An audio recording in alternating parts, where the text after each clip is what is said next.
Hey, welcome back to the Vanguard Wall podcast as we continue with this series on celebrating the life of Master Sergeant Gregory Trent and talking about ODA 3424.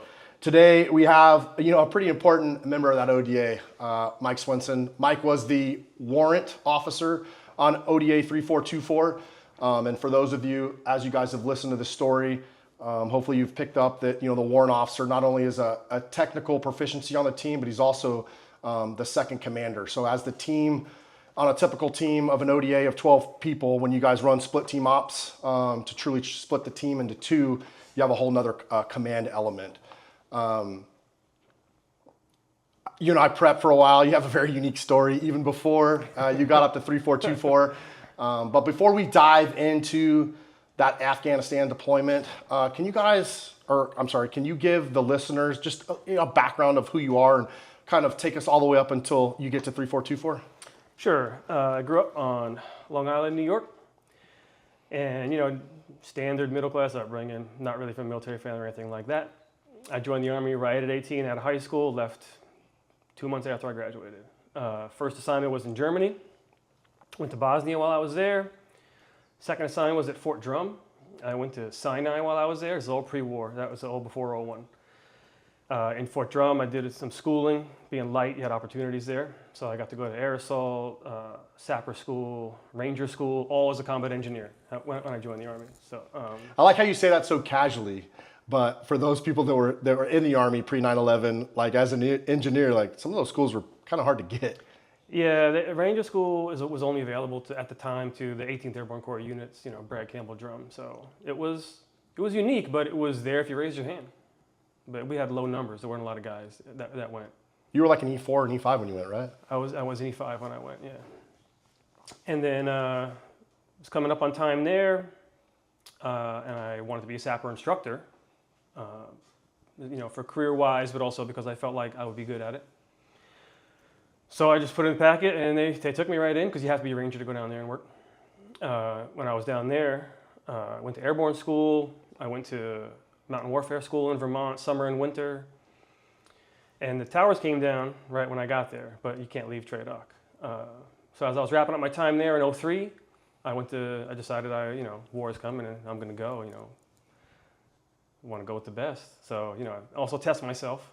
I couldn't see myself going back to the regular Army. So I went to selection, passed, and then went to the Q course as an 18 Echo combo guy. I switched from engineering. Was that by choice? Yep. They give you like a rank list, give you priorities. What's your first choice for MOS, then second, third, fourth, out of the 4 MOSs on the team besides Fox, because you have to wait till later to go to that. So I had Echo as number 1 and Charlie as number 2. And they got Echo. If you ask for Echo or Delta, if you ask for Combo or Medic, you're going to get it. So finished that course, showed up to my first team, went to Afghanistan twice on that team. My time was coming up for SWIC rotation as an instructor, and I didn't want to be an instructor again. I'd only been an SF 3 years, and I was an E7, and that's like the mark where they look at you on the SWIC levy. 2 deployments, 3 years, E7, you're going to go to SWIC. Didn't want that, so they were offering 4th Battalion. When it was starting, they were offering stabilization, so like they said, you're not going to go anywhere for 2 years, and school of choice. So I went over there. I took ASO level 3, like a human school, and started the team from scratch over there. It was neat. One of the guys from my old team came, good crew there, started from scratch, so you got to really mold it the way I thought it should be. I was pretty seasoned by then. Deployed again with that team, came back. Then I couldn't really avoid it much longer. I was either going to be a team sergeant or SWIC. Not that I wouldn't have been okay with being a team sergeant, but then you're done after just maybe 2 years, and then it's staff after that, sergeant major positions and stuff like that. So I went to the warrant course because I was like, I'll be able to have on a team longer and much more influence in the direction of the team and be part of the leadership. So went to the warrant course in 2011. That's like 20 weeks long. Finished that right around Thanksgiving and just popped my head in the team room door to see Dave. And that's when I landed on, I knew I was going to 2-4. I have a couple questions about your background. Okay. in my regular podcast, I've got to talk to a couple people. One of the questions I ask a lot of people, and I haven't asked during this series because it didn't fit, but you're from New York. Yeah. What was it like for you when 9/11 happened? Yeah, that was a little surreal. I remember exactly where I was, like everybody does. I was actually in what they call BNOC then, Basic NCO course for E6s, right? So, and we were on the Bailey Bridge site. Towers came down, of course, I wanted to call my family right away, but they had just moved off to Pennsylvania. But I still had tons, from Italian family. I had tons of cousins and aunts, uncles, a lot of people on Long Island still. Make the calls, and it hits different maybe if it's in your hometown. I'm sure people other places felt the same way during events like Oklahoma City and whatnot, because we just passed the anniversary for that. So yeah, you feel differently when you're close, like places you've been, the iconic skyline that you grew up knowing. I wasn't from the city, right? I was out on Long Island, but yeah, I took it serious. It was a little more than maybe most guys. TitansArms.com, your trusted source for research-grade SARMs. These third-party tested compounds are formulated to support research into tissue selective activity, especially in muscle and bone. Titan offers free nationwide shipping, a wide selection in both capsules and droppers, and oversized 90 capsule and 90 ml bottles. Everything is compounded in the USA, raising the bar for quality and reliability. From the lab to your door, Titan delivers transparent data and premium service. That's TitansArms.com, forged by research, not opinions. Do you think that had a big effect on, why you decided to join, to be a Green Beret? I mean, maybe. I don't know if I looked at it that way. I mean, because I'll tell you this too. I had zero contact with Green Berets before I went to selection, because I didn't deploy in the regular Army in 01 and 02 in the beginning. So I didn't get a chance to see them downrange. I never knew one, never met one. Didn't know what their mission statement was. Didn't even know what the crest looked like. Didn't know what unconventional warfare was or anything. But I just knew enough, right? This is in special operations, and this is where the best dudes are going to be. I'm going to be deployed. And I want, it's also a personal test in the beginning. You're like, I don't think there's a man alive who doesn't look at professional sports or fighting or something. Even if you don't tell anybody, you always say, I can do that. I think I can do that. And, that's like a fantasy land, but men do that. So I put my money where my mouth is plenty of times before. And I was like, you know what, I did all this other stuff, so I think I can do this. And I just went. One of the things Dave talked about, I'm not an SF guy, but I definitely thought it was interesting. I'm retired military. Dave went through the Q course, and one of the things that, you do the Robin Sage, and so all these, you have enlisted and then you have officers. But one of the things that Dave said is, man, I didn't really know kind of how to use a warrant or what to do with a warrant because it's not part of my Q course. Can you explain to our listeners kind of what a warrant officer does on an ODA? Sure. Well, the obvious one, the title, Assistant Detachment Commander. So that's basically like an XO, right? Because in the beginning of SF, it was a lieutenant. You had 2 conventional officers on an ODA. They switched it to warrant later on. So you are the XO. That's one of your official duties. The other one is I can explain it as like a chief of staff. All the MOSs have a secondary responsibility of an S section. Like our Charlies are S4, our Deltas are S1. So whenever there's that kind of work to be done, you manage that as the chief of staff, manage all their S functions. You're expected to be the manager of your human collection program within the team and work with the Fox for that, on that intel analyst side. And then some of the unwritten stuff is you have longevity and continuity. You've been there a long time. You've probably cycled through lots of team sergeants and team leaders. This is off the book stuff, They select guys for the course.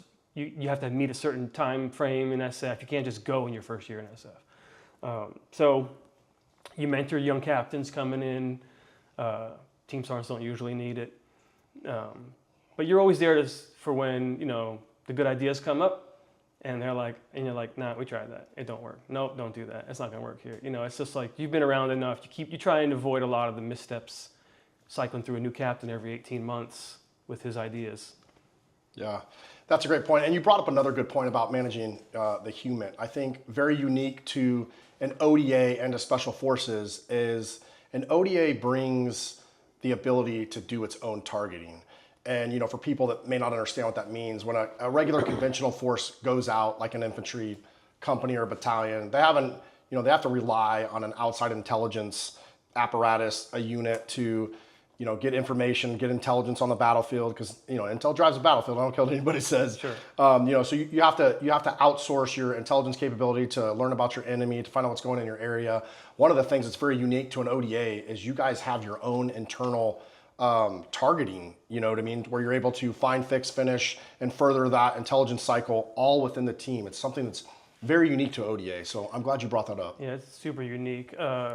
Tier 1 units, because we're not Tier 1, people might assume we are. We're not a Tier 1 rapid deployable force. So they get top-down targets, and we are allowed to just submit packets and build our own targeting from bottom up. So that is super unique in the Army. Yeah, and I think that's going to play later into the story because, Greg was the 18 Fox, wasn't the intelligence, the guy on the team, and that's somebody I know you worked with, especially in the intelligence capacity. Mike, can you take us back to when you first joined ODA 3424 in late 2011? You just come out of the warrant officer course and had minimal time with the team before deploying, but you were already salty. I mean, you had multiple, multiple tours as as a Green Beret already. Yeah. So you were new to the team. You're definitely not new to the organization. What was your first impression of the group, and how did you feel stepping into a leadership role with the guys that you barely knew? Yeah, it was interesting, and a few things were interesting. I wasn't necessarily overly concerned with just deploying to Afghanistan, right? Done that plenty of times. I was pretty confident in my tactical abilities and to operate in that theater. Now, I was only one company over, but in SF, it's very disjointed and decentralized. Even within a company, teams do their own things. These guys didn't know me at all. But I'm sure they asked around, but like any SF guy would. So, I popped in maybe once or twice while I was in the warrant course, and then we went right on Christmas leave when I got there. We packed pallets and left. So internally from myself, because I got the word from Dave, we talked about, we had our mission, we had our location, and it was going to be split. So I didn't really get the chance to just settle into my warrant role, and get my feet under me with that new role. And it is part of the leadership, but you got the team leader and team sergeant there who are running the day to day. But I wasn't afforded that opportunity right out of the gate, so I had to do my warrant officer stuff, but then also technically be in command, right? We had a VSP platform, a village stability platform. I had one and Dave had one, so I took it as also an opportunity. Not a lot of warrant officers ever get a chance to have that word commanding underneath their signature block. So yeah, it was pressure, and I was like, oh man, I'm gonna be on the computer all the time. The phones are gonna ring. They want to talk to me. I can't just be here, Captain. I'm going to the gym, So I was like, okay, I got to deal with this, be a little more diplomatic. But it was a challenge. And then of course the guys. But the guys were there. There was a few that had some experience. None of them probably as much as me. Of course, Carl, Tim, and Greg. And the rest were all new SF guys, not necessarily maybe new Army guys, with the exception of David as an X-ray, but the other ones were new SF guys, but they've been in the Army before. But I really wasn't worried about it. I just, I don't go with preconceived notions. I didn't ask any questions about the guys. I just make my own assessment when I got there, and pretty quickly I could tell they were pretty squared away. You've been on some stellar teams before, but this one was unique.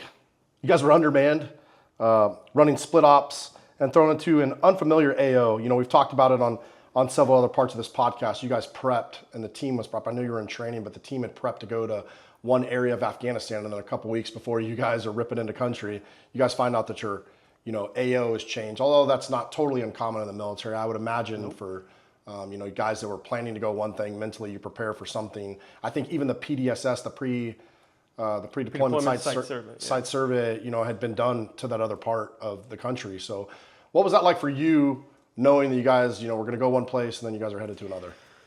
Yeah, I mean, for some of the guys, I'm not sure exactly. We didn't really talk about that, as far as an area of concern. Nobody seemed overly concerned. The biggest thing was, it was in the West, and I had never been in sort of West before. But unless you're in Kabul, a lot of Afghanistan is very similar. Organized-wise, right? There's some more areas of heavier enemy activity, but as far as the tribal system, the village system, it's not hard to figure out. Now, the biggest thing was working for a command that wasn't our organic command, working for the Marines. So underneath the MARSOC, which was fairly new at the time, And for those out there that don't know, that's Marine Special Operations. That was a newer command, I believe. They started, I think the official start is in 06, but, you know, and of course this trip was in 2012, but, you know, they were still pretty new. And also operating, you know, with indigenous forces and village stability was generally a Green Beret only thing, unique to, you know, Navy SEALs don't do it, nothing like that. So it was new to them to learn some of that doctrinal stuff. And then of course you got to manage the relationship. You know, you're working with another underneath a command that are Marines, and you just have to. So you have to be a little more mindful. You don't have any of your networks and connections with the loggies and getting stuff. You know, you're working everything from scratch with new people and relationships. So that, you know, other than being split, you know, and then being in command was probably my number one thing that, you know, personally I was concerned about. Gaining the guy's trust and stuff like that probably wasn't super high in my mind. I've thought about it, of course, but I'm very simple when it comes to that stuff. But yeah, working with the Marines was a consideration that I'd never done that on any other trip before or since. Can you explain, I mean, you're kind of the first person that really brought that up. So can you explain what that was like being a U.S. Army Special Operations detachment working for the Marines? What was that like? It wasn't bad. It wasn't no. We had the biggest, you know, I don't want to say friction, but we would have, you know, with Dave especially, he would have conversations, you know, just talking about the best way we thought to do things in our area maybe didn't always line up with the best way they thought to do things in the area, just because that kind of mission, doing village stability operations, which is very low kinetic. It's like there's not hardly any deliberate offensive operations when you're doing village stability at that point. So everything after 09, 2010, we went to VSO. So that's just new to Marines. You know, I don't know what they get taught in their pipeline, honestly. But for the most part, you know, the colonel and stuff, they were good.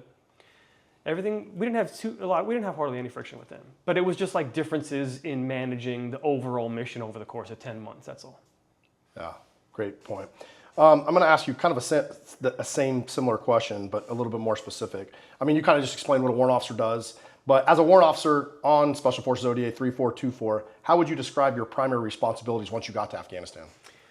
Sure, so once we got there, obviously, being on my own platform, you know, I interfaced right away with the other warrant officer who was there on that platform running it.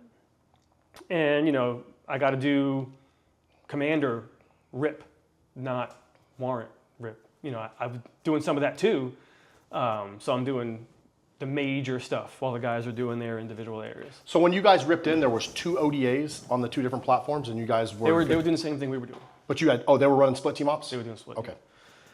And so it's just getting there, getting all the briefs, getting familiar with the area, you know, going over the map, meeting the key personality. So I'm not really doing warrant things. I'm doing captain things. And having conversations with the guys at night, because you've got, you know, both teams on the same base for a short time. So, you know, we're doing our huddles at night, you know, and they're doing their huddles at night too, you know, after we have our full day of RIP activities. But yeah, it was different because I was doing commander stuff, you know, doing captain stuff, which they don't prepare you for in the warrant course either. Did you have other enablers that were with you, co-located at your VSP site? We get a couple during village stability. We have a cook, mechanic, and they usually give us around 10 to 15 infantry personnel to help with security because we only had like 6 Green Berets there, 5 Green Berets there, yeah. What were your guiding leadership principles when working closely with your team? So, yeah, again, I keep it simple. I know, lead from the front. You know, don't ask the guys to do anything or take any risks that I wouldn't do or that I haven't done. Success, the guys get all the credit. Failure, I get all the blame. And after that, it's just be loyal and, you know, have good integrity. I keep it pretty simple. Pretty simple, but it sounds, you know, it's pretty effective. Execution is the hard part. Yeah. You know, I guess one question I haven't asked during the series too, can you break down just from your team, who was at the different locations? Yeah, I had Carl, Dovid, Bart, and who was my, and Cray Morse. And then Dave had, I had the team start. I had team start too. Dave had Greg, Tim, Pat, and who do you have? We only had the one medic. We only had Carl. Yeah. Oh, and he had Dylan. Okay. Thank you for that.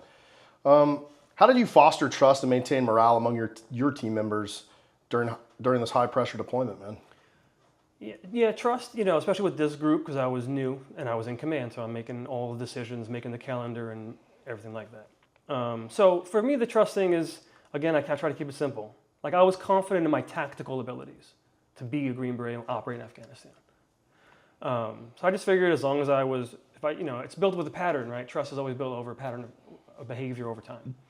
So if I was just doing the right things long enough, eventually that's how it happens, right? The guys will trust you. I mean, even if they don't like your delivery, because it might be a New York delivery, a little blunt. And I've heard that I've actually heard some things from the guys during this week that I haven't heard before about, what did you guys talk about when I first got there? Honestly, because it wasn't necessary. It was obvious. They trusted me pretty quick. And that was just all based on stuff outside the wire. Just act right, behave right, make right decisions. Oh, and the last thing about leadership, shield them from crap coming from higher as best I can. That they appreciate that. You do those things, they'll trust you. Morale is interesting because, over a long deployment, morale is going to go up and down. There's nothing you can do about it. You try and minimize the downtime. You don't want to be on one of the teams where at night everybody's in their room watching movies on laptops. You can't force anybody to hang out. Not everybody's going to be super tight and hang out on Saturdays off duty on a team.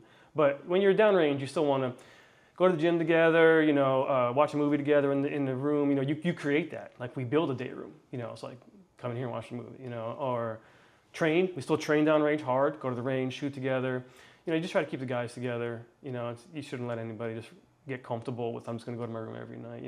Morale's going to be up and down, but you try to do your best. Did you know Greg prior to that 2012 deployment? Nope, not at all. So Greg Trent was a seasoned Fox on your team, a guy with a big personality. What's your earliest memory of him, and how did he stand out to you in those initial weeks? Yeah, because he was on Dave's side. So, I saw him a little bit in the team room beforehand. Of course, we traveled over together through Germany. But yeah, I didn't work with him for the first few months until we collapsed back down to one base. But we went over there a lot. There was a river right down the middle. He was on one side, I was on the other. And we would go to each other's place every now and again, not for operational reasons, because I had my area on one side, he had his area. But we would still visit. It wasn't far. It was maybe like a 20-minute ride over there. So I remember the first time going over there early on, and we go into the ops end, and there's music on, and it is, I'm sure you've heard it, it is like not what you expect in the GB ops end. It is like top 40 pop, Christina Aguilera, Kesha, Britney Spears, and I was like, bro, like, what the heck is up with this, man? Did somebody lose a bet or something in here? And they were like, that's just Greg's jam, dude. And I was just like, okay. And he was in there, and then he just leans in. He'll do the most god awful dancing you've ever seen. Yeah, he leans into it. No shame in that for him. And that was the earliest one. How did that hit you? It's funny more than anything else, right? I'm not like holding it against anybody, but I was like, I hope you at least have a different playlist for like workouts, right? Like, but other than that, yeah. What was your impression of him, as an 18 Fox? He was solid all around, right? In the beginning, we would email and talk, to manage the program, even though we kind of have like slightly different lanes as a human and an analyst as Fox is not the same, but all together is your plan and targeting plan. So we would work together, send emails back and forth, do work-related stuff, impersonal over digital comms. But he was solid. I knew he was solid. I knew the guys respected him. I don't know how many deployments he had. I didn't even know which battalion he came out of right away. I didn't ask a lot of background questions on the guys. I don't do a lot of gossip and drama digging before I show up to places. I figure it out for myself. But I knew he'd been around, and it was obvious, right? Because he was smart, he was savvy. He didn't ask a lot of questions. He knew the game. He knew what he was doing. He was a Fox, which means he'd already been deployed as another MOS prior. He was an Echo before. So he was sharp. It was you can just tell with guys, right? You can just tell. It was obvious that he is the guy. He could have been a team start, no problem. He knew what was going on. That's awesome. So you're running human. He's kind of running the intel analyst portion. You guys are building the network as you guys are doing VSO? Were you picking up early on that you guys were in a rough area? Yeah, sort of, because our targeting is not necessarily for kinetic targeting. We do a lot of human terrain mapping too. So you take your normal targeting skills and you apply it towards a little more of like a civil affairs flavor. You're mapping out like the police chief and the district personnel, the village elders. You put your links together that way. We had our partner force, the ALP, like our local neighborhood watch program that was part of the VSO program. And you're building all that out. Not necessarily because we're going on raids, because those days that wasn't that period of the war. We had the commando missions for that. We would pass targets off if we needed it in our area. That also helps us out because you're not hitting targets in your area with the people you live with. So they're not looking at you as the bad guy. You don't want to go back in there the next day. Yeah. So that's critical to maintain that relationship. Great point. So there was a drug eradication program that came down, and I want to say that was the first inklings because they shot at the tractor mowing poppy. And we were like, okay, they're not happy about this. And then of course they had to pull off, and we started to go. It wasn't like anything crazy kinetic, but and then the IEDs picked up, and you could tell the IEDs weren't necessarily for us. They were doing it to each other. So it didn't take long to figure out that all right, something's a little off here. We maybe disrupted their status quo, and they weren't happy about that. So yeah, it was pretty, first month, it's pretty obvious. I'm glad you brought up the IEDs because your team has talked about you as the IED sniper. I mean, obviously, you gave a general, background brief, but you came in as a combat engineer. You went to sapper school. You're a sapper instructor, and then you become an echo. But you're an IED dude by trade. You were able. I mean, these guys have talked about. There's a bunch of stories, but I think there's a story, the one when Carl gets shot off the roof. I mean, you guys originally had stopped because you saw some IED that nobody else could see. What was this? What's your supernatural ability to spot these things? Not all of them have even made it on the camera, but I in prepping for this, I just heard story after story about how I don't know how Mike did it, man. Mike could see IEDs underground. What was it?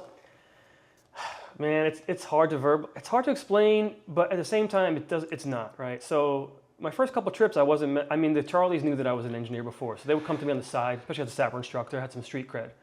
They would come to me on the side with questions, but I was learning my echo lane. Third trip, I did a lot of IED stuff. We started VSO, and then I was doing a lot of IED stuff my third trip. But just out of necessity, I just fell into it, not stepping on Charlie's toes. It just kind of happened. And I cut my teeth on my third trip. And the fourth trip as a warrant, right, probably also not what a warrant would normally be expected to do, right? Because you're like in the last truck, But it's just like, I don't know. I see him, right? It's the ultimate game of hide and seek, right?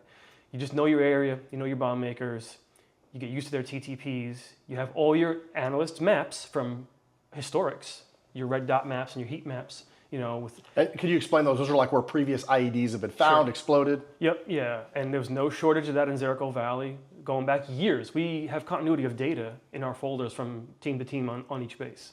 And you can always just pull from the SOTIF if you need to, too. We keep all that stuff logged. Analysts make good products, man. A good analyst loves their products, too. So I had that, so I knew the high threat areas. But when you have a suspicion and you want to stop and get out and walk around, right? So because I didn't use a mine detector, I didn't use any of that shit, and we didn't have EOD, and you also don't have time. But a person put that in. So you're looking for the charge in the road, but they can put that in sometimes when the road is soft. And it can be there for years, people driving on it. And the wire goes out to the edge in the battery system.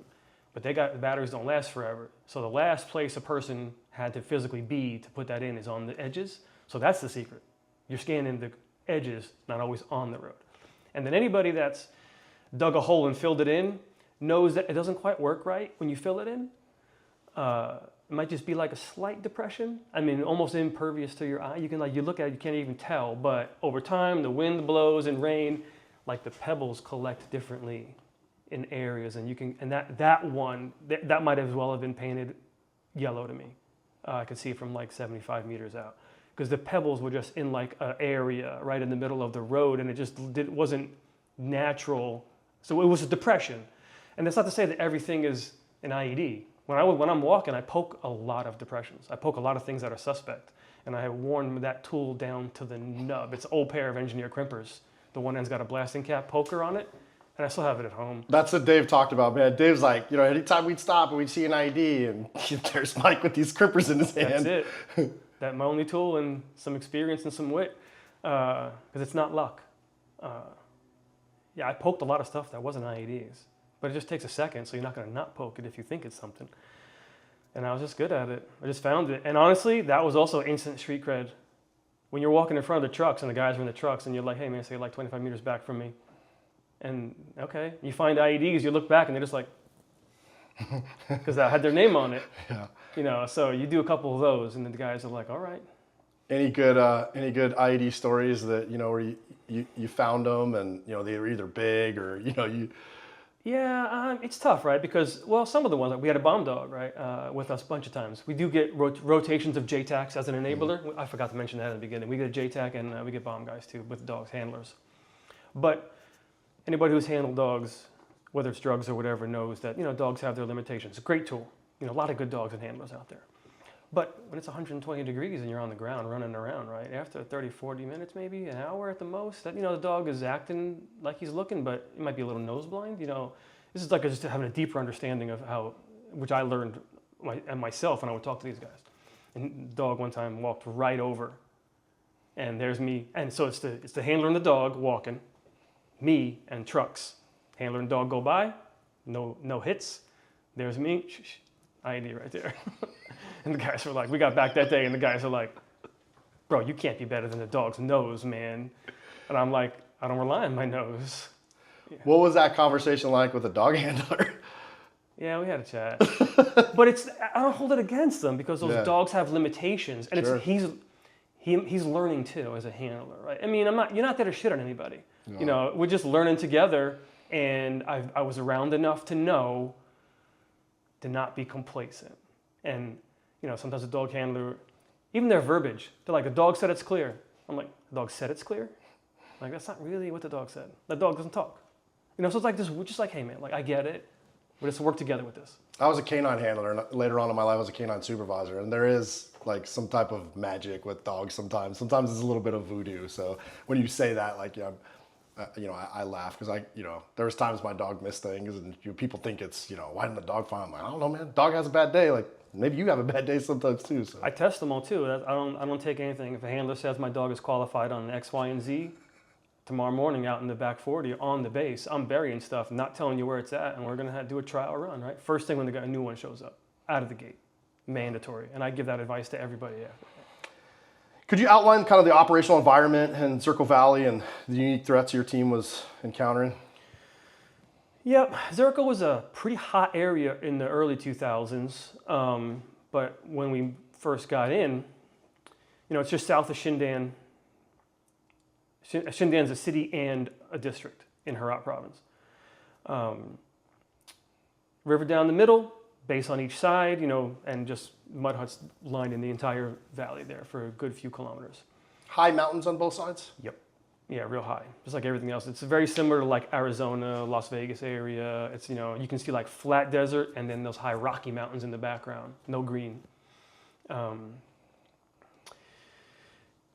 So, our initial impressions were, it's been pretty quiet in the valley this last year or so. So I'm like, all right, get down there, do our thing. We still make our own assessment. You take everything the previous people say and the team says and the SOTF says, but you get down, you do due diligence. And like I said, pretty early on, we realized that we had some tribal conflicts and then just Taliban infiltration into our partner force. So that was, a challenge to get over. And then IEDs. By this point in the war, IEDs, that was like the preferred tactic, and that was a massive threat. In that particular valley in that year. What was the nature of your working relationship with Master Sergeant Gregory Trent, and how would you describe him personally and professionally? Yeah, as the Fox, professionally, we do talk and exchange information and bounce ideas off each other, and have a lot of informal conversations, and we visited each other plenty. And, you know, personally, you know, I didn't really know him very well before, and I didn't work with him those first few months either. Until when he was on Dave's base, you know, we collapsed in April, I want to say, to my base. You know, I handed, obviously, duties back over to Dave. I could be a warrant, you know, and then July happened.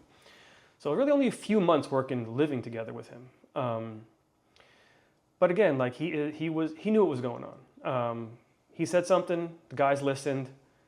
He was super witty. So on the personal side, right, his humor, and it was a lot like a New Yorker, right? It's like the dry sarcasm, one-liner quip that is like super witty, man.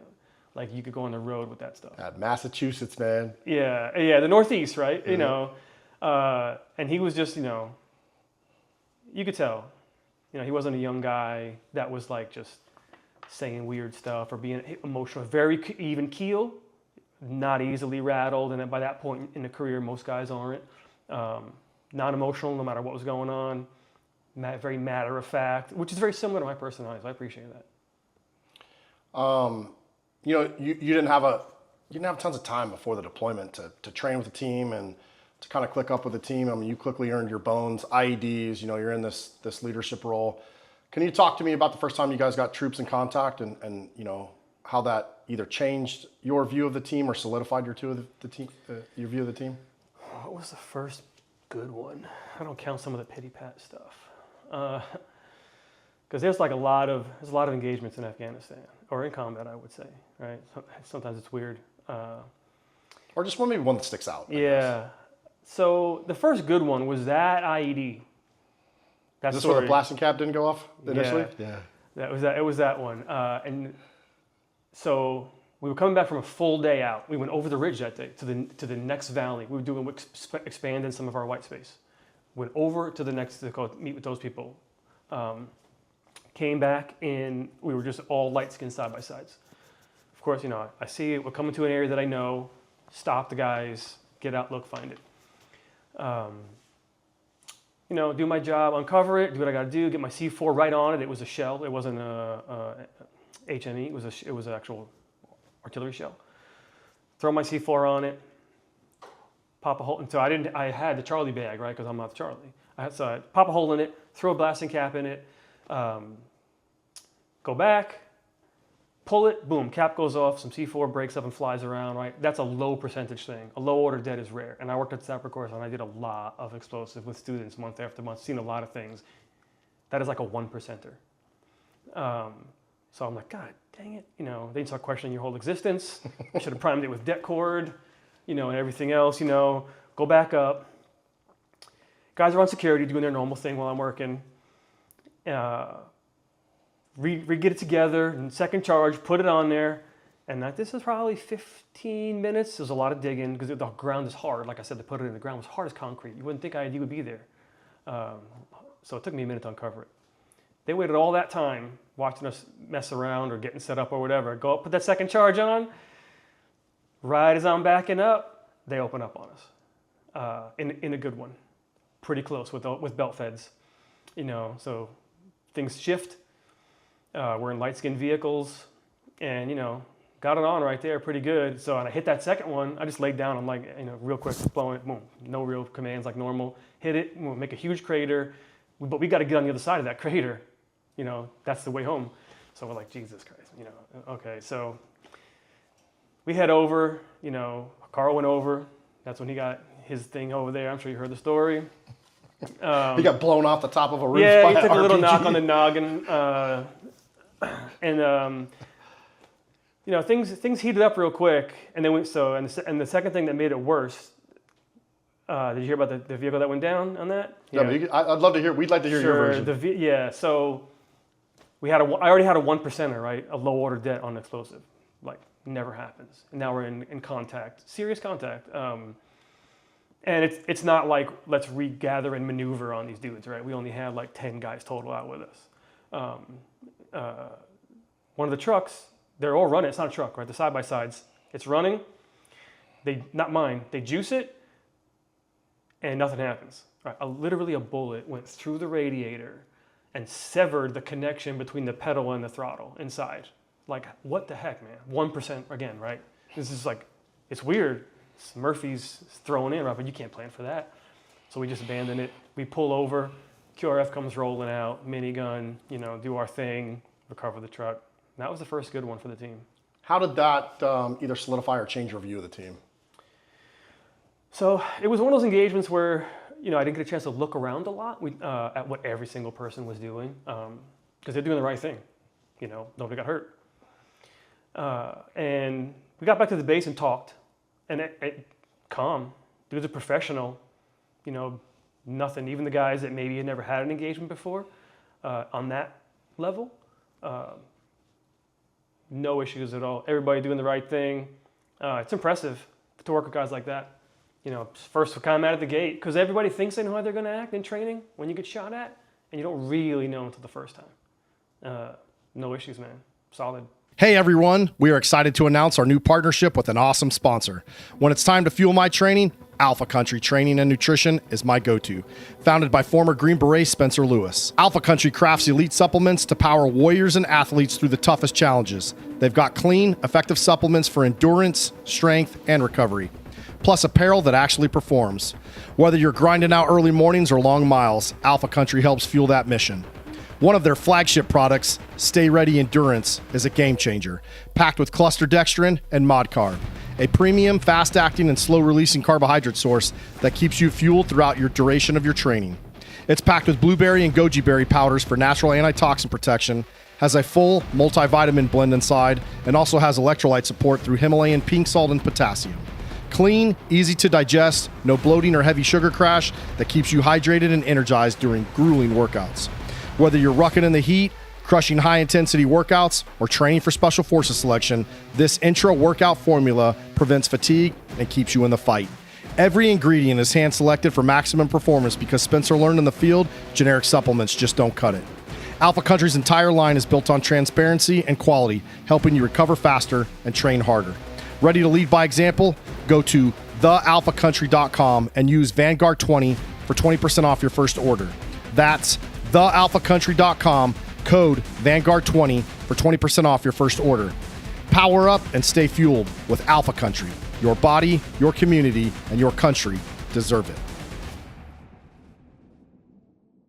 Great point, man. Thanks for kind of, explaining some of that. I think it's important to hear it. And the cool thing about this story is not only are we hearing like stories from a deployment, but it's good to hear some of these stories from a 360, right? Like everybody has a different experience, especially under stress and gunfire, and it's good to hear all these. It's not very often you get to hear multiple vantage points of the same story, and that brings us to to the day that Greg's thing happened. But I do want to go back a little bit, and I've kind of done this with most everybody. Can you kind of paint the picture of what you guys are doing, the day before, maybe the night of, that brings us up into that morning? So yeah, in recent days, some of our checkpoints we were already collapsed down to one base, right? Everybody was over here on my side. So the whole team was together for a couple of months already. Our checkpoints were getting harassed because they're just lightly armed. They're just pulling like a neighborhood watch, but a little beefier. But they're all from the area. That's part of the point of the program. They're protecting their own area. They're not outsiders. But they're lightly armed. They have AKs and that's it. And they would get harassed in the evenings. Just like nothing. Nobody really getting hurt. Just getting messed with. It was like hurting their morale. Because they were just like literally just regular dudes, regular citizens in that village that volunteered for this thing. You could, maybe not all of them thought like they were going to be in the deep shit. So they were like, maybe this isn't for me. So like morale's going down and we're trying to do the best we can. That's the dynamics of working with indigenous forces. So Dave had the idea of, well, let's like slip in because they'll never attack them if we're there. If they know we're there, they'll never attack these little checkpoints because they're just like, it's like one little concrete building. Like the thing is super small. And they're like, but they'll never hit it if they know we're in there. So let's slip in, do a longer op on foot, get dropped off, make it look like we're doing a round in the trucks. So it like appears normal. Trucks do the loop, right? We run around our area, guys slip out on foot and slip into some of these checkpoints to just also build the relationship, show them that we're there to help them out, and then kind of go in and maybe hope that they get harassed on the night that we're spending in there. And that was the overall plan for that, starting that. Yeah, walk us through that morning, man. You guys have you're not going to really get good sleep. One, because you're sleeping in a brick building, but two, the whole point you guys are there is either to prevent attack or to prepare for attack. Yep. I think I've talked about it with a couple other people. Leading up until that day, you guys got there in January. The winter's normally not the fighting season. It starts warming up. Now you're in the summer. And from my understanding, as you guys are conducting VSO with the ANA, ALP, and even the district, people are starting to get whacked. The people that you guys are working with, they're starting to the Taliban's starting to hit checkpoints, starting to assassinate people that are, that you guys are either working with or they think they're working for you. So that morning of, man, sun's coming up, you guys are getting ready to go back to actually get some real sleep. And the call comes out that one of the checkpoints is, under fire. Yeah, so it was, uneventful, as most things are until they're not.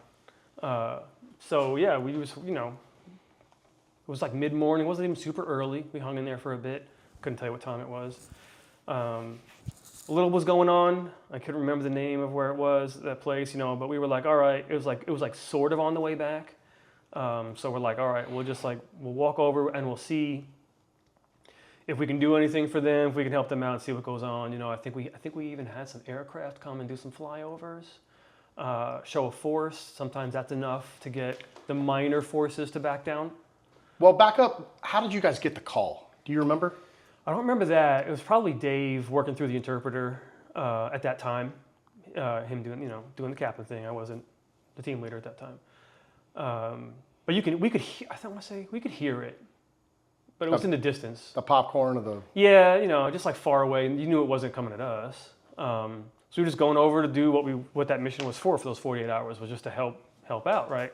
Even though it was daylight and they were getting hit, chances were likely by the time we got there, they would be backing off, Plus it was like part of heading home, so you're always kind of happy about that. Let me go grab a shower, whatever, get back in, refit, and the normal stuff. And we just, we started walking in our, in a normal tactical manner, but just heading out normal, for that point. We weren't under any kind of indication that we were about to be attacked. So you guys get in your trucks, you start heading towards this. We were on foot. So you guys walked from where you guys had stayed the night to? Mm-hmm. We walked out. We were still on foot, and we walked out, heading in that direction, but we didn't even make it 100 meters, I don't think. Can you tell us kind of, what you remember from kind of that whole engagement? So like I said, we head out. We heard the light pity-pat gunfire going on, so we're going to go over there and help them out if they needed it. Had a little aircraft. We were not under any engagement. We'd been out there for almost 2 days straight, and nothing happened. Other than that, and it was a little bit far away. So we start heading out, standard stuff. Dave's up front, I'm towards the rear. Guys are just spread out, normal tactical stuff, walking back. It was hot. It was probably 100 and maybe 20-ish. Mid-morning, I don't know what time it was, maybe 9, it wasn't early. Sun had been up for a good minute. Head out, and just, as things happen, just out of nowhere, heavy fire. Immediately, not like one or two shots, like just immediate belt feds. And in Afghanistan, the terrain and the enemy doesn't really have the time to, engagements don't happen like that a lot in Afghanistan. A lot of them are very standoffish or long range or just like targets of opportunity or pot shots. And half the time you have to take your pelter off your ear and be like, dude, is somebody shooting at us? And they're like, hang on. No, that's not coming. That's not at us. And they're like, oh, wait a minute. Yeah, I think that is coming at us. I mean, that's how half of them go down like that in Afghanistan. Because you're just so far away. There's no vegetation, and they're not right up on you. This one wasn't like that. They must have been ready and prepared, and they hit us hard, and it was close enough to where your brain instantly tells you in a microsecond, this is different, and it's instantly into the battle drill. Reacting near ambush, and just get after it. Do the best you can. Dive in behind any piece of cover you can find within a meter or two of your position. And there was a little mud wall. It was kind of short. One of them short mud walls that just run randomly all over the place there. Dive behind that. there's not a lot of like radio communication in like that opening seconds because you're shouting. The game's up, right? You're shouting and your hands are busy. Dive behind the wall. I jump up, full auto, not even thinking about it. Never used full auto in combat before, never since. And there's a lot of guys who think it doesn't have a place in combat because I've been on ranges now, even as a civilian instructor, and guys teach and they're like, you'll never use full auto in combat. And I'm the one guy with the vignette that says something, and I'm like, well, maybe not. I'm not saying you haven't been in some stuff, but there's a time and a place for it, and there's a reason SOCOM M4s have the auto feature and the regular armies don't, because we travel light and fast, and we rely on that as our superior tactics and personnel. We're not an infantry platoon with a gun squad, so when you get surprised like that, you need to do everything you can to get that initiative back that you lost in that opening seconds. So pop up, auto, whole mag, hold it down, dump it, boom. Get back down, reloading. I hear the call on the radio, and I misheard it. Tim reminded me the other night, and I remember now I misheard it. I thought he said Greg was shot in the hand. I was like, oh, all right, that don't sound too bad. I'm like, there's a lot going on right now. This is like the first minute. Right during my reload, immediately. So now we're going from bad to worse, and slight crisis. So maneuvering. We were already maneuvering over to another engagement, and like we weren't even set up at all to like regroup and maneuver on this element with this casualty, with the package we had out there. So I heard it called again. I heard it, and I was like, what the heck? All right, it's like surreal. You're like, there's no way he said that. So I crawl over a little closer to verbally interface with them, and I wasn't even registering Greg laying there, and he was already bandaged up. The medic out there did a good job. We had the infantry medic with us, actually. Young kid, Baker, good dude. Cut his teeth right there. And just quick conversation with the guys there, and they're like, we need a litter.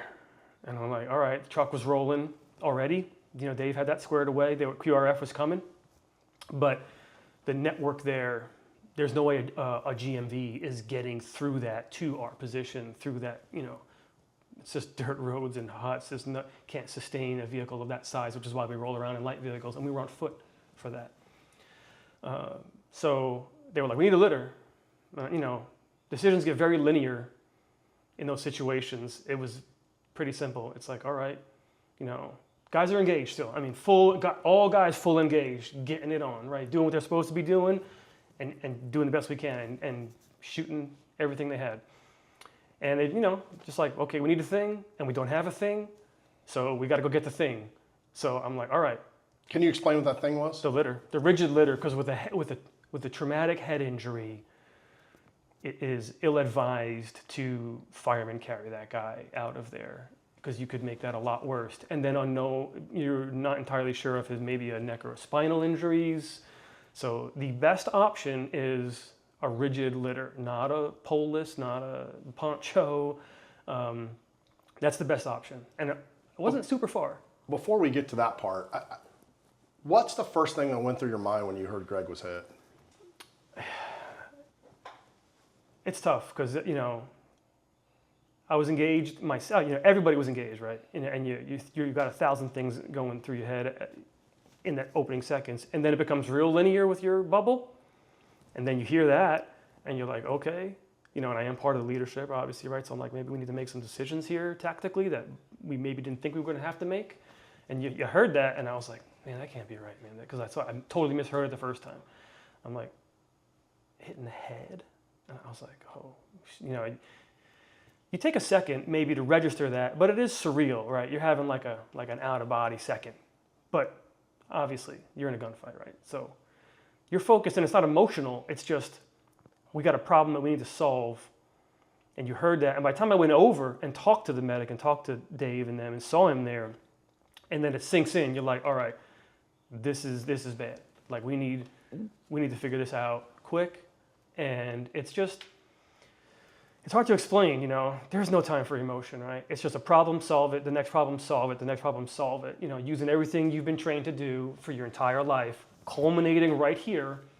And, for some guys who are newer, it's the time to show them how it's done, and we needed a thing, and the thing was the litter. Where were you when you actually got the call? How far away from Greg and that element were you? Not super far, but I know that I was towards the rear, so when the engagement happened from our right, facing, so he would have been down the wall to my left. Not far though. We had a small element. We didn't have a formation like a company stretched out over 500 meters. He was maybe only 20, 25 meters away. And there was guys between. It wasn't like a big opening and he was next to me. I'm pretty sure, I know for sure Tim was next to him. But yeah, there was a guy, everyone's lined up on the wall, just engaging. Could you see him from where you're at after he had been shot? Nope, not till I crawled over there. So once you get over there, take us through what you see when you get near Greg. Yeah, so I see him down there. His helmet's laying there. He's bandaged up. His head is all bandaged up. The blood is soaking through the bandages. I can see that. He's unconscious, but he's alive. And, there's no time to discuss medical stuff. I'm not a medic. But I was thinking well, maybe it isn't as bad as I thought. It happened pretty quick. I maybe was over there for 30 seconds before I took off. Carl needs a litter. He doesn't have one. How does that conversation go?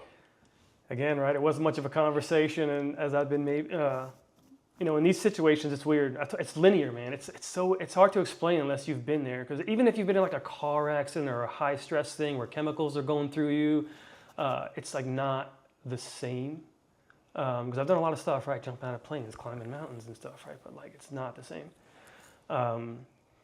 So you go over there, and it's very basics, right? And it's the fundamentals and the basics. There's not time for a lot of discussions and decisions. It's just like, this is a situation. We need a litter. We don't have a litter. And there's not like, well, who's gonna go? Let's put a group together. Whatever. None of that. It's like, got it, poof, out. Like no talking about it. You made a split-second call to sprint a kilometer. I've heard everything from 800 meters to 5 kilometers, and it's funny. Yeah, but again, right? That's how everybody's remembers it something different depending on where they were at the incident. But regardless, you make a split-second call to sprint this distance to the truck to get a litter. David jumps up and goes with you. Describe that run, man. Bullets flying, villagers watching, your rifle smacking in your face. Yeah, well, the rifle thing was my own fault. We'll get to that. What was driving you in that moment, man? It's problem solving, right? And you luckily have a lot of good chemicals going on. I get up and take off. Luckily, I maybe made it 10 meters. And I was like, okay, maybe alone's not smart. So I had that thought. Buddy system, right? We still use that. The basics. Gotta do the basics. Holler something. I think I just said I need one. And as he's known to do, because we had a couple others before this, just like a little pop-up, boom, he's next to me, right? He's like, got it. David? No hesitation. David? Yeah. Yeah. And he's in good shape. He's talked to me about his thought process because he knew what was happening. And he's like, I'm in pretty good shape. I can make this run, no problem.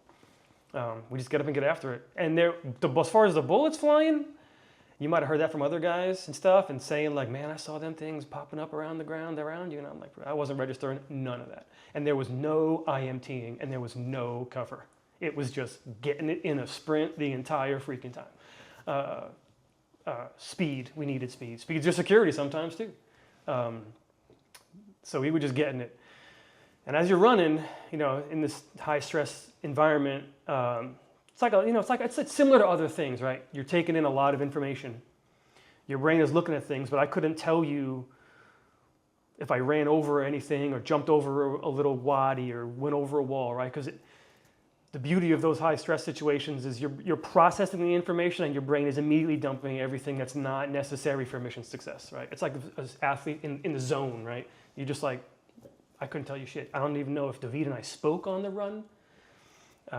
There's people milling about, which is always the Afghanistan thing when they're watching the US TV, which is there's a gunfight going on and they're just standing in their doorways and what's going on. So now you're assessing if there's a threat, is there something else going on, were these guys maneuvering? So you see people, there's people out as we're running, and I know we're hollering at them. And hollering at them, you can kind of maybe make an instant assessment of their reaction, how you should perceive them. So with the rifle, there was a person standing there, we were getting close to the truck, and it might have been a threat. Split second, there's no time to think. So I have flashbangs, right? So it's non-lethal. I'm like, all right, we're going to wing this thing out here and see what happens, and I'll know by their reaction if this is a person I got to worry about. This is in a dead run, all thinking about this. And I don't really practice full-on baseball throws in a dead sprint wearing kit. And just when I hit it, man, like the way your body moves, my freaking rifle freaking jumped up and cracked me right in the mouth. And I was like, my brain registered that. And I was like, I'm a dumbass, like whatever, taste a little bit, that metal taste, right? Like, yeah, I'm bleeding a little bit. It's like, whatever, I'm an idiot, But this is all like in the run, you're having a moment of laughing. Did you throw the flashbang? Yeah, the thing went out there. I mean, it was a good lob. It went off before it hit the ground. No threat. There was no threats on the way to the truck. We were only maybe 100 meters from the truck at that point. You get to the truck, you grab the litter. When you get back the litter, you're panting, you're bleeding. What did you see? How did the team come together to get Greg loaded up and get him we out of head there? back, and I couldn't tell you anything. David even said we grabbed an aid bag. We had a litter and an aid bag. He told me yesterday. He's like, we grabbed an aid bag too. I was like, bro, don't even register that. I don't even remember that. I was like, did we pass the litter off? Like, what happened on the run? But we even ask each other today. It's funny because your brain is just not caring about that shit because it's not important. You don't feel tired. You don't feel anything. It's kind of cool because you're tired before because you got the boo-boo lip from 2 days of patrolling in the heat, but not right then. So we just beat feet back. They had pulled off into a little bit of cover. They were in like a little courtyard. Shooting had kind of died down a little bit. And I passed the litter off, and I literally just like, I need a minute, and I just starfished on the ground for like, it wasn't long. I was like, I need a second, and I swear, in true professional fashion, they were prepared and ready. They had him packaged up on that litter and ready to go. I mean, if it was 2 minutes, I'd be surprised. And I was like, well, round two. It's supposed to be what a fighter feels like in between rounds on the stool. Like, oh, it wasn't long enough. But whatever, man. Get up. And like we've done 100 times in training, we're carrying a dude on a litter. But this time it's not training. And grab him, head out, and fast, double timing it. The guys, some of the other teammates have described that as almost like a Q course training event. Like that's one of the things that you do in the Q course, or something similar to simulate that. What was that like, man? You've been up all night. It's 120 degrees. You've just gotten in a gunfight. You talk about it as a real quick, but everybody else that's been here has talked about it. I mean, you guys were in a firefight for an hour before Greg was shot. I don't know what it was, but everybody's recollection's a little different. But whatever, you guys get in the gunfight. Yeah. You just sprinted to and back from the trucks, and now you're getting up to carry somebody who probably weighs about 280 pounds with gear and equipment. Yeah. And what was that movement out like? Man, I tell you, it was honestly, because we do, like you said, we have a team week in selection before you even get picked to be a Green Beret, before you start the Q course. And they give you these weird events to do. And it's always physically crazy, right? It's like stuff that would it doesn't seem applicable to anything. The stuff you're moving and the way they want you to move it. And there's a reason they do that. So we had them packaged up, put them on there, headed out. Everybody knew the drill. Everybody's practicing and training. One guy on each handle, some guys on security, one guy carrying his kit, and just moving out quick, doing on-the-fly rotations on the handles, no stopping, synchronization like you've never seen, with no talking.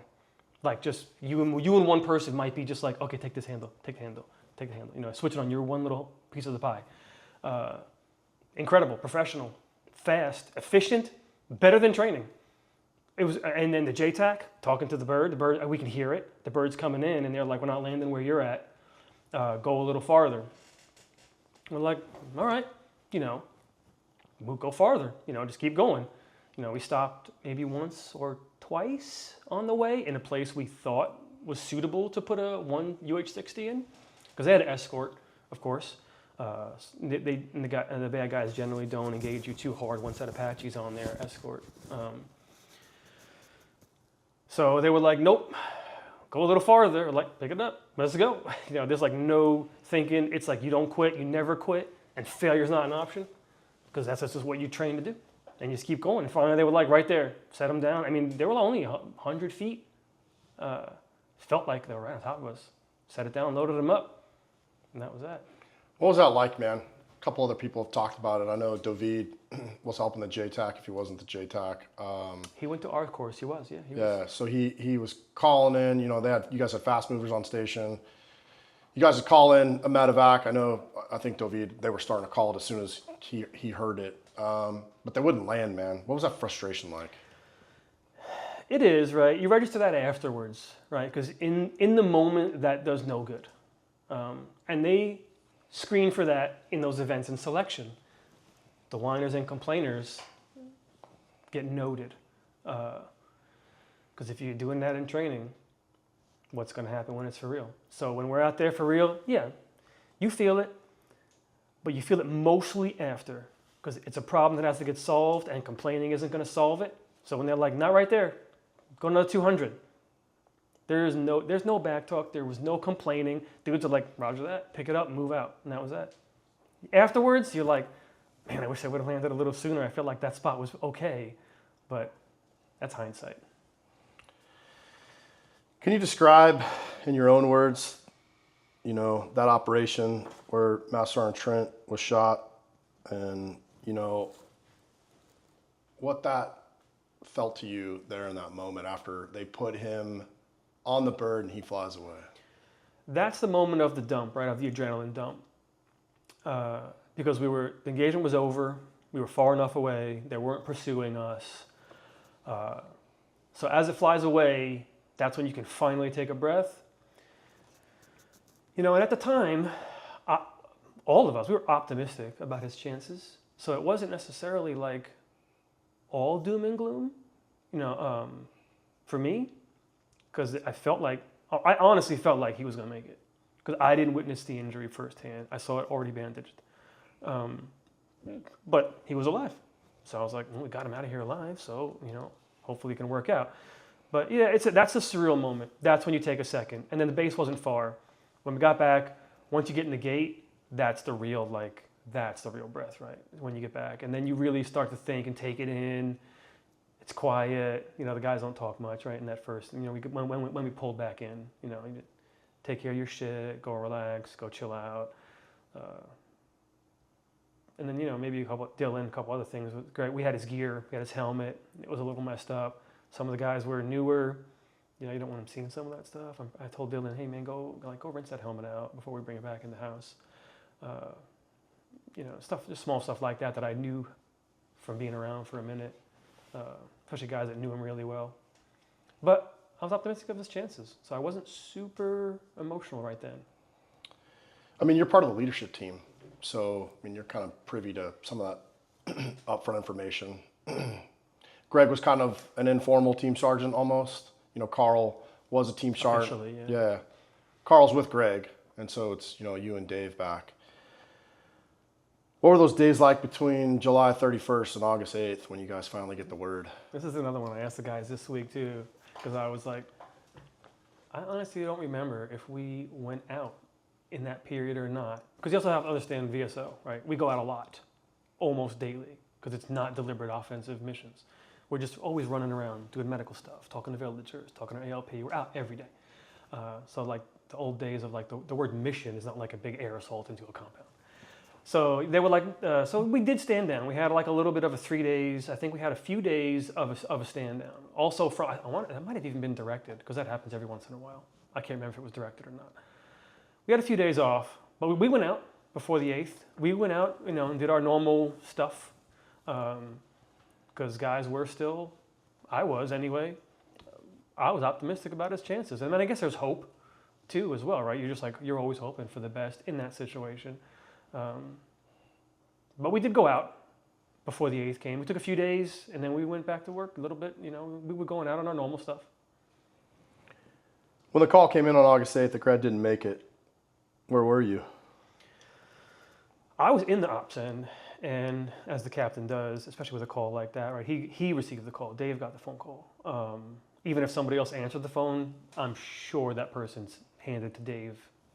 And he got through the call. He hung up, and and not everybody was in there because it's just a random call in the daytime. And he just, he's like, "Hey man, Greg's gone."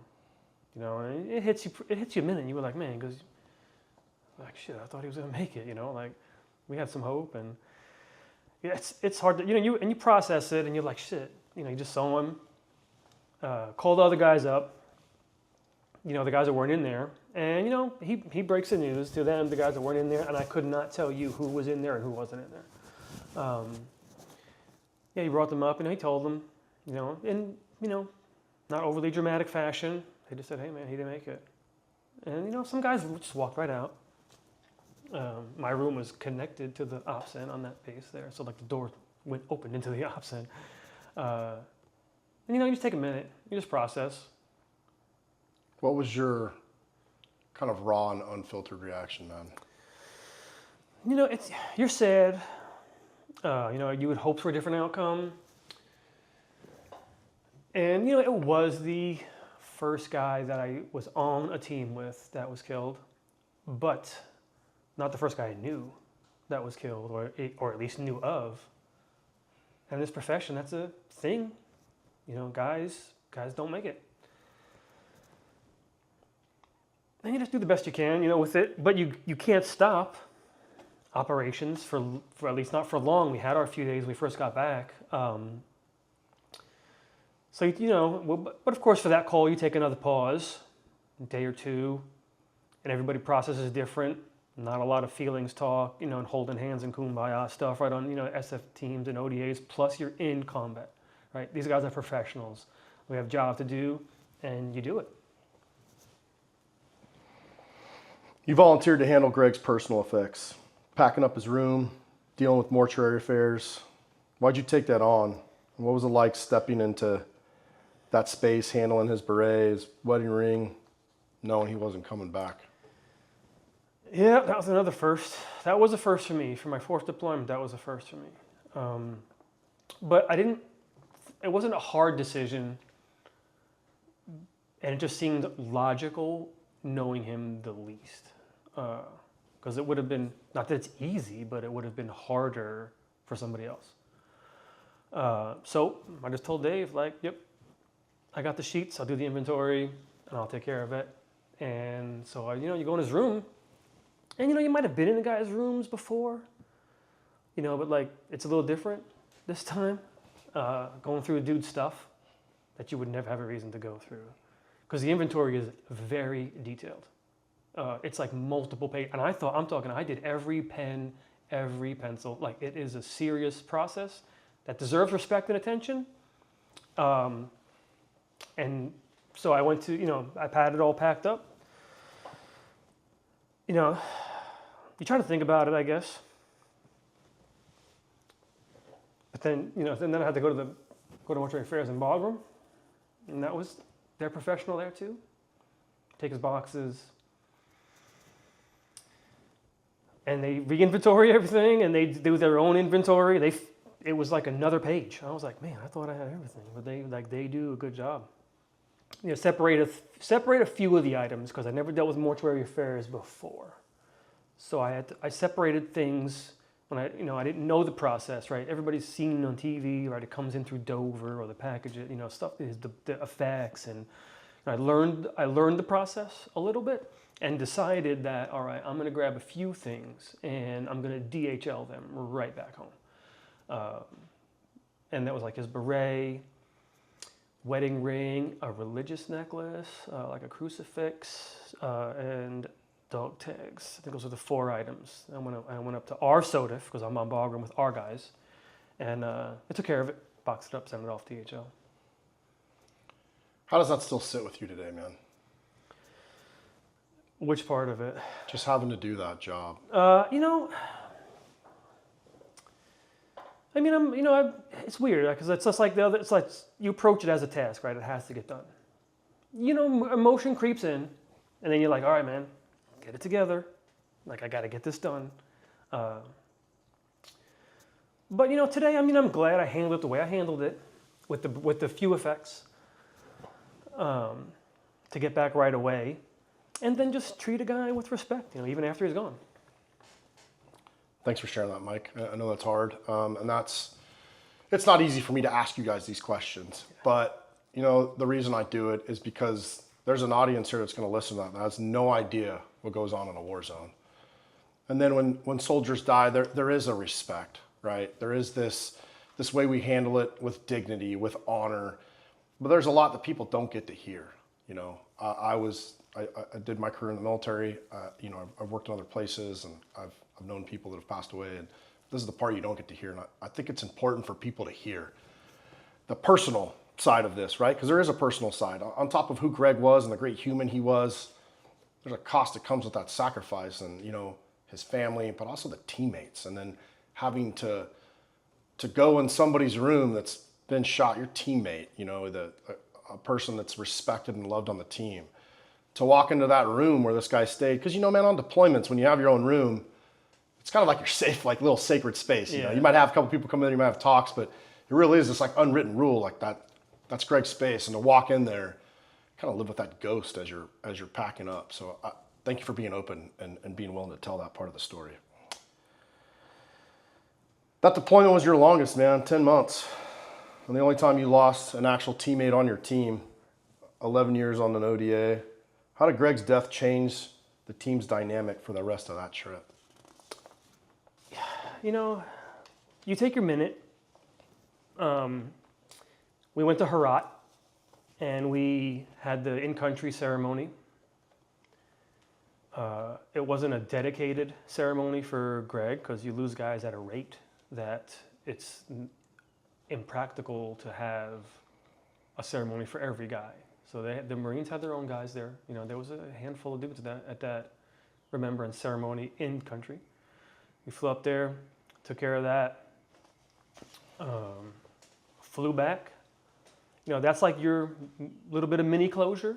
You know, you missed the real funeral that takes place back at home station, which is always tough when you're in country, because you miss a little bit of that closure. But we still went up there, did the ceremony, came back, and, you know, I gotta tell you, man, this is next level job. You do the professional. Went back to work, running missions, running ops. And because, you know, that's what Greg would have wanted. That's what I would want. Just went back to work. Kevin got to tell us, and we'll hear Kevin's story about how 3422 running the commandos decided to bring the fight to the enemy. Like you guys were all doing, but that was their job, doing DA hits. And, you know, I know who Kevin is, and you know, you guys shared this close bond with 3422. What was it like, man, you know, hearing those guys just getting after it in Zircon Valley after Greg passed? Yeah, so the interesting thing, right, up until then, right, because we were reporting that this place isn't all rainbows, right, like and we had met with a little bit of friction and resistance, you know, but after that, they believed us. You lose a dude in a gunfight right there, like, okay, now we believe all the reporting. We were able to get the commandos on our calendar, you know, because they were in high demand, especially during that time. They go everywhere. And it's not about revenge, man. It is not about emotion. It is not about payback. It is not about revenge. You can't approach the job like that. You know, but we were able to get the commandos, you know, which is, you know, a whole, I mean, a Kandak, but they brought like 100 dudes, and 2-2 come down, and they do what they do, right? We had stuff laid out, high threat areas, and they come in and do their stuff. But it's not about emotion. It's just about handling your battle space the way it needs to be handled at that time, when it went from everything is cool in the valley to there's some dudes here that we need to take care of, and we don't have the resources to do it. And it's professional, man. It's not revenge. You and Dovid got medals for valor that day, and you gave them to Greg's parents at a ceremony, or I think they were given to Greg's parents at a ceremony. Yep. You know, from your recollection, what was that moment like for you handing over something that you earned to his family? Yeah, you have your standard ceremony when you get back. Let's keep it in perspective. That's literally the lowest medal for valor you can get in the Army. It's the bottom one. I wasn't in some trench slinging grenades and using a bayonet. So we go through the ceremony. David and I are there. We get the ARCOMs, and the parents are there. And it just you lose a teammate, but I'm a parent. You lose a kid. It's not the same. So. How a little piece of cloth and metal mean more to them than to me. It seemed like the right thing to do. It was professional. It was respect. Yeah, it shows a lot about who you are because you got an ARCOM with a V device. It's for valor. So, yeah. I think it's important that people hear that because I know you guys didn't want the award. I've talked to Dave. I talked to him offline. Like, everybody fought those. There was some pretty tough conversations that happened with Dave. You guys didn't want those. And Dave, being the team commander of who he is, it was important for him. So thanks for sharing that little piece. I know I've drug that out. Whether you like it or not, we'll probably read this award, and it's going to play on this because I think you didn't do it for that, but the American people need to hear that. Okay. Greg's nickname was Swayze, man. Yeah. Cigarette dangling, quirky music, huge heart. How do you think he'd want to be remembered knowing him? The same way any guy would, right? Not overly dramatic. He's a professional guy, right? At Green Beret, just as a warrior, man. Go out on your shield, brass at your feet. It's not a bad way to go if you can pick it. Most guys don't get to pick it and be in the VA home. It's the way I want to be remembered. You just keep it simple, man. Just a simple life, warrior. Amen to that. You said this team still talks, and I've seen it, man. More than any other team you've been on. Why do you think losing Greg forged such a tight bond even years later? Yeah, I've thought about that, right? The obvious answer is, well, you lost a guy. So that would be an obvious reason to automatically assume why guys would become tight. And I'm not discounting that. That is a reason, of course. But these guys make an effort. We're dudes, right? We're terrible about that. I don't have social media at all, none. I have a LinkedIn profile I made when I retired, and I haven't touched it since. I don't do any social media. And you're a dude, and you're guys, right? Like even normal guys, you don't got to be some Green Beret, right? Like how often do we calling each other and how you doing? What's going on? Whatever. Or here's my pictures. I went on a vacation. This is what I'm eating for dinner. Blah, blah, blah, blah. All right, right. But these dudes just make an effort, and that's probably a big part of it. Of course, losing a guy. I talk to other guys too, but not at the frequency with these guys. These guys just make more of an effort. It's rare for men to do that. It's great though. I love it. Looking back, what's the one image or sound from that day, July 31st, 2012, that's burned into your memory? Yeah, I thought about that one. That's a tough one. One snapshot would probably just be that right then when the Medevac is coming in. When the bird with the red cross is coming in, you're on a knee. You've done it 1,000 times in training. The rotor wash is blowing down, but you got a real dude on the litter. Like that moment, if you could step outside of that and snap, it's a movie-esque, surreal moment. Right then probably would be it. If I could take one snapshot. Thanks for that. Mike, you've lived a hell of a life, man. Combat engineer, Green Beret. You're an IED wizard, warrant officer. How did that day with Greg shape the man you are now, hunting and fishing up in the mountains? We've heard you're quite the bow hunter. Yeah, I am. I had a long career. I had 4 other deployments besides this one. And a lot of things shaped the way you turn out, right? You do something from 18 to 40 in your years as an adult. I had delusions of grandeur maybe at a certain point in the war, right? You're like, I'm going to contract my butt off when I get out. I'm going to cash these big checks. I'm going to make this $1,000 a day and carry a gun and still do shooting stuff, right, as a retiree. And, it gets close and you're just like, nah, not me, man. Like, time is more valuable than money and I don't need the money. What do I need, right? I live pretty meager existence right now. So it's just, you just think more just about doing the things you missed, spending time with family, hunting, fishing. I got lots of time and lots of property. That's awesome. Yeah. If you could go back and say one thing to Greg before that patrol kicked off. What'd you say, man? Yeah, again, right, it's simple, and we're men, right? Not a lot of feelings talks going on, contrary to what's happening here. But, just the basics, man. You just say it's an honor and privilege, to serve with guys like that. And that's pretty much it. For the audience, people are listening to this, and civilians will never know what it's like. How would you describe the weight of losing a brother, a warrior, a friend like Greg in combat, and the honor of serving with somebody like that? You move on. You never forget it, of course, right? You think about it on the anniversaries, we talk. Time helps, right? And it's, I lost a lot of guys. A lot of dudes. Only one I put on the Medevac. But, it's weird. It's hard to explain, right? Because you're good at compartmentalizing. And they assess for that. And that's a double-edged sword. But you don't dwell on stuff, too much. Just think about it when it's appropriate, give it the respect it deserves, and just move on. We're telling Greg's story through your eyes, Mike. What's the one thing you hope people take away from this podcast episode or this series about Greg, about ODA 3424, and about what it means to be a Green Beret? Yeah. That's a hard one, man. I might have given a different answer at different stages of my career and life, too, right? Because things change. But now you're old and wise, man. Yeah, when you look back, it changes, right? Guys are out there. And there's hard men doing stuff, and it's not just in combat. I mean, also dudes don't just die in combat. I mean, the high-risk jobs have high-risk training. Dudes die just practicing for the job. And there's no other job that's like that. I don't care what you're doing. There's no job that is so dangerous that when you practice for it, you also might die. So people, then of course when you decide to leave the regular army, right? Because there's two armies. There's a little army within the army.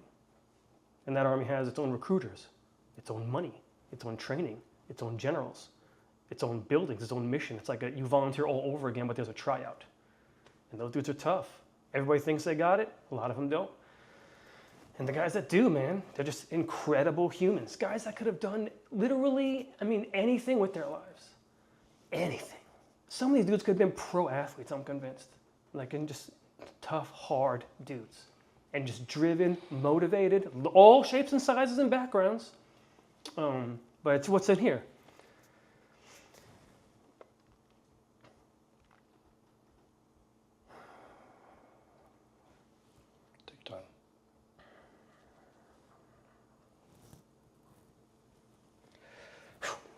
And just to hang out with dudes like that, it's awesome. I wouldn't trade it. Even the bad stuff. That's awesome. What advice would you give to fellow veterans transitioning out of special operations and civilian careers or just life, man? Yeah, that's a good one, right? Because like I said, I thought I'd be doing something else. I don't regret what I'm doing now, though. It's nice. So yeah, to transition into civilian life, it's pretty easy. It's simple, right? I made it complicated, but it's simple. Just you got to just really assess your priorities, what's important, and money is cool, but time is better. If you don't need it, right? If you're not gonna, I don't knock guys that move on to other ventures, right? You want a second career because you're young, right? Who's shutting it down at 40? If you can, cool. But these are not the kind of guys to always do that, though. I just don't need to do it. So it's like, what else am I going to do that I'm going to love as much? Nothing. So I just, I do what I want. And time is the best thing. Time is the best resource.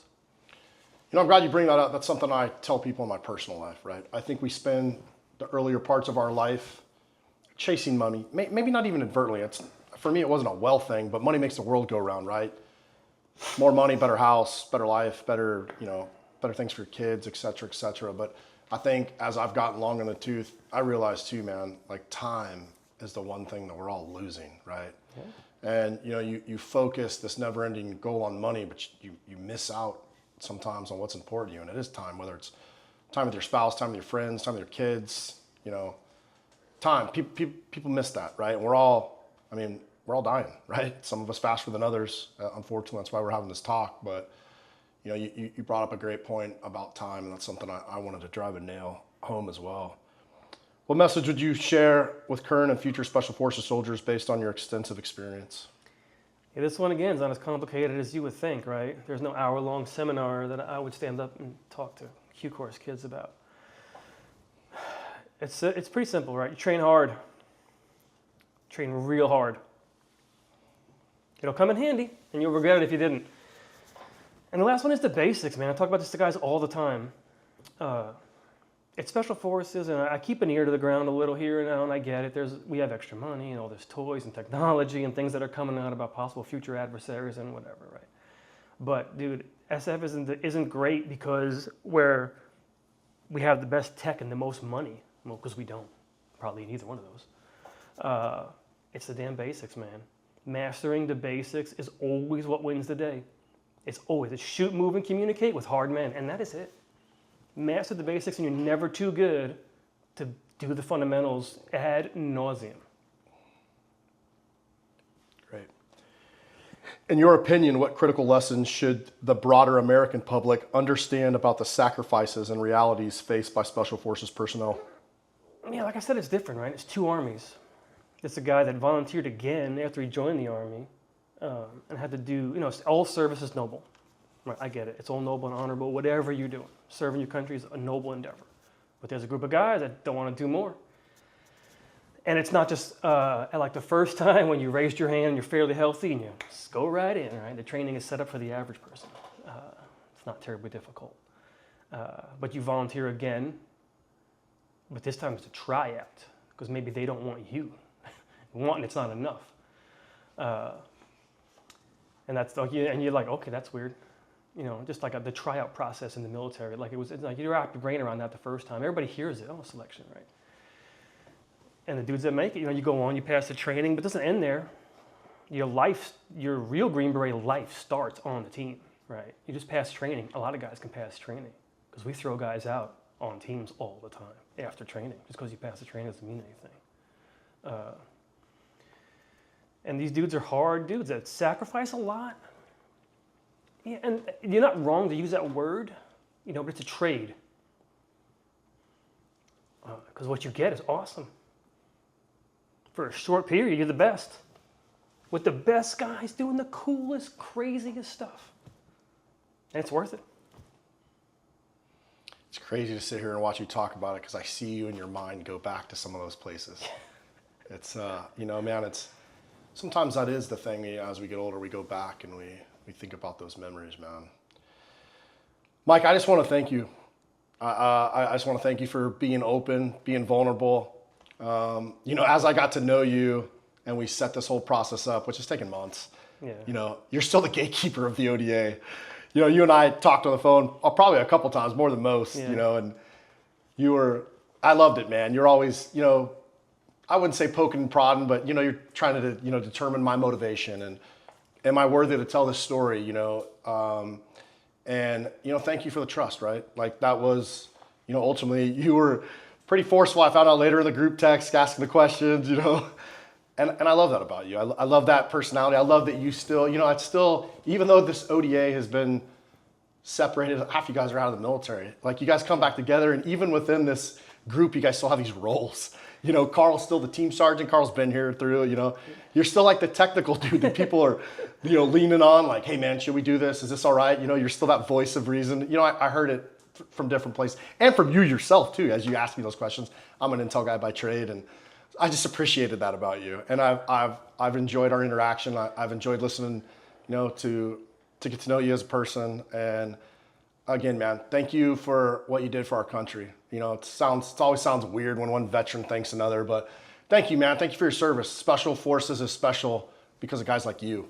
And our nation is powerful and strong and, still one of the best militaries in the world. And a lot of it has to do with our special operations capability. I know you're still in the realm, you're still training folks. And, a little I just want to thank you. Thank you for not only being who you are, for serving our nation, but also for having the guts and the courage to tell this story, one of the worst days of your life and that of your team, to a broader audience, so that America gets a really slight, even if only for a moment, to look at what it takes to keep us safe and why we are the baddest mother effers on the planet. So, Yeah, you're welcome, and thank you for taking the time. I know it was a lot of trouble. I appreciate it.